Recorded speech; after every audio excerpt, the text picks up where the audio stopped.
زاروکێکی 6 ساڵی زاخو چاو بوو دەمە 11 دەمژمێران خود ناوە ئاڤێدا پاراستیە و ئەو چ ڕوودانە خەلکێ زاخو مەندەهۆش کردی. سلاف دەما ئیڤان ئاستۆریە.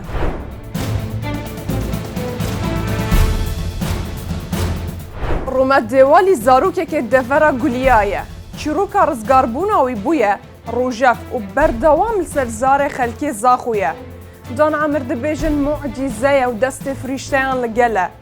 توورنجڤاکیدا ژی وێنەیەن ڕۆمەتی وەکو زاروکێکی وێرەک و قەهرەمان هاتینە بەڵاوکردن. لە گۆری زانیاریên بەرگرییا شارستانیا زاخو jî duhî demjimêr heftî êvarî li gundê çemkî delal devera guliya rûmetê 6 salî keftiye di avekê de û bêserûşîn bûye. Heta vêrê rûdaneke pêştir çendîn zarok bi vî rengî xendiqîne. Lê rûmet bûye rûmeta zarokên jiyê xwe û şiyaye. Bu demê 11 demjimêran xwe di avê de biparêzî. Ajansa Xanîzaniye piştî ku rûmet keftiye di avê de bi dûratiya çendîn kîlometran avê ew li gel xwe bir bû. Demjimêr heftî êvariya duhî heta şeşî spêdehiya evrû.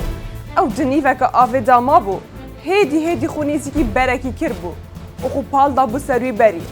Heta kes û karên wî jî geştîne cihêr û danê dibînin rûmetê wan xwe li ser berekî di nava avê de parastiye û herzû gihandîne nexweşxanê. Nuke da saxlemiyawiya cêgir e.